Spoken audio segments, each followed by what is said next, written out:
Hello everyone, or I should say bonjour tout le monde. Pantoufleee here today for a new video in which we have the pleasure of talking about the Stourer Emil, which is a tier 7 tech tree tank. I don't know if it's the right time for me to do a review about the tank because it's gonna be buffed in the 7.8 update, but basically what's gonna change, not necessarily the statistics of the tank, that's why I'm doing that review, but Wargaming is gonna touch the provision on this tank, the consumables, sorry. On this tank you will be able to equip it with the Spall liner, which is definitely something you wanna have because as you don't have any armor, most people that will shoot you will shoot with HE. It will prevent you from dying sooner on the battlefield. Now let's focus a little bit on that tank. What does it have for itself? Bad mobility, around 20 kilometers per hour, literally no armor, everybody will penetrate you. And finally the gun, which is amazing, 440 alpha damage for around 12 seconds of reload. Something a little bit special about that tank, it doesn't carry any gold munition. It's either HE or AP. By the way, I'm going to take a little bit more. Yeah, I'm going to go like that. No, that's a little bit too much. Yeah, like this. Oh, no, I don't like odd numbers like this. Oh, the struggle. Yeah, let's do like that. So basically, I was saying amazing alpha damage 440 and also an amazing gun depression, and that's where the strength of the tank is, because that tank is actually featuring, as you can see, 15 degrees of gun depression, which will allow you to be effective on pretty much every single hilly terrains, and that's exactly what the playstyle of the tank is supposed to be. The playstyle of that tank is simple yet difficult for new players because you actually have need to have some knowledge about the maps you're playing on. You gotta have map awareness to avoid getting circled, obviously, because as you can see with the mobility going only at 20 kilometers per hour, you are definitely not the fastest tank. But beside that, if you manage to find yourself in a position from which you can use effectively your 15 degrees of gun depression, for example, at the top of the hill, like we're gonna do right now in this replay, you should be safe. The playstyle, simple. You go where I go right now, you take advantage of your 15 degrees of gun depression, and as soon as you shot, you go back to a safe position that will prevent you from taking damage. It's a really specific playstyle, but that's really good to have some tanks that are changing the norm, that are meant to be played a certain way, or at least that's why I find the Stourer Emil attractive as a tank, and not sexually talking. Obviously, I'm talking about having fun. I know not a lot of people are gonna agree with me, because I know it's not a popular tank. You don't see it quite often on the battlefield. Usually people tend to just grind it with free experience without even playing that tank.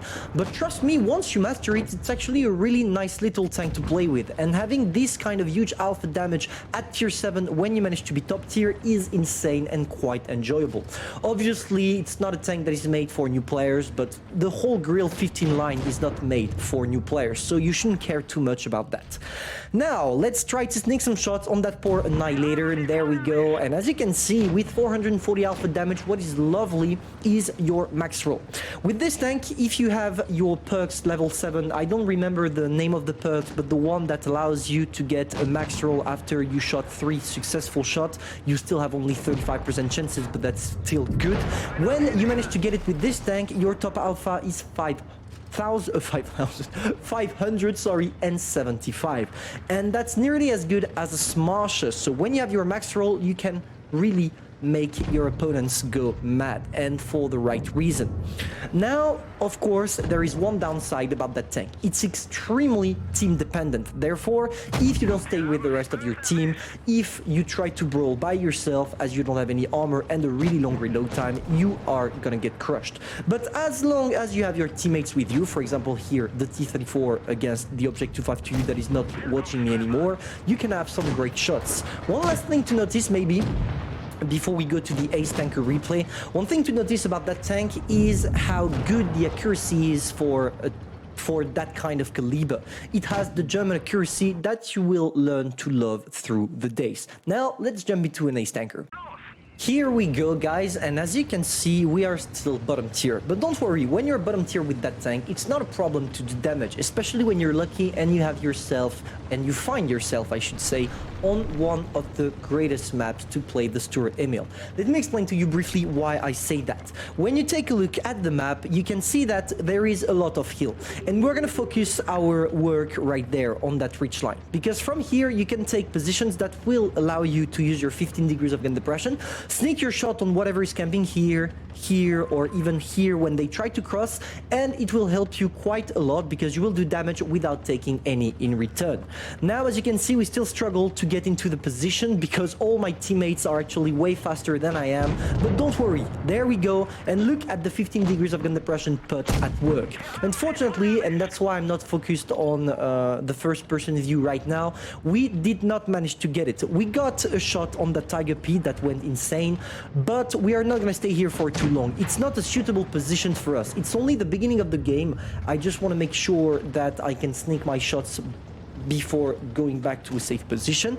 It worked quite effectively, but let's say that it's not the best position from here because all the tanks we're gonna try to penetrate will be angled, especially the WZ, which means that as we don't carry any gold shell, we can't go through it. I feel like if that tank had some gold shell, it would have more than 300 millimeters of penetration. That's why Wargaming said no, we don't need that. And there we go, once again, the amazing gun depression this tank has, and that's one of the few tanks in this game that is able to do such a thing. Trust me, not a lot of tanks are able to do a null down from that position we're taking right now, and it works quite effectively, and I'm going to show you why. Look at the point of view of my enemies. All right, let's imagine I'm a tank right there. Look at how hard it is for me to get that tank, to get a shot on that tank. Obviously you can still sneak your shots, but it's quite hard because the whole tank is nearly hidden. And by doing this, and as I told you, the max roll, which is insane on that tank, it will allow you to deal shots without necessarily going out of your cover. That's something insane, and that's what that tank is made for.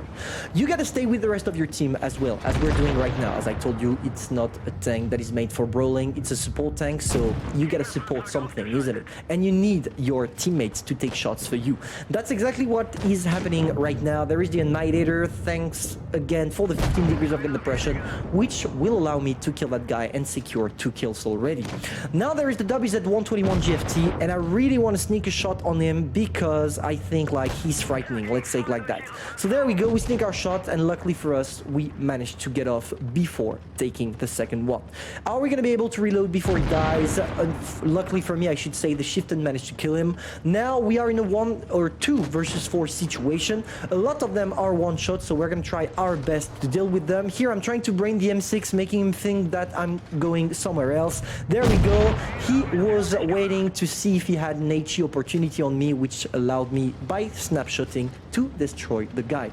Don't underestimate the possibilities of that tank. Even if you don't have the best top speed, you still have an amazing turret speed, Travis speed I should say, because you don't have any turret, and that's what makes this tank a good one if you want to brain your opponents by making them think that you go on one side whereas you go on the other one, or you're still looking for them. Now, of course, we are in a 1 versus 3 situation, and I think that by now you already understand that it's impossible for me to win. This is not the kind of tank with which you're gonna have a Kolobanov with, except if really you are lucky, you are camping at the bottom of the map, they are all one-shot and going on you one by one, but if not, you will not be able to do and Kolobanov. That's why we died, but we still did 3k damage, 3 kills and 4.5k damage.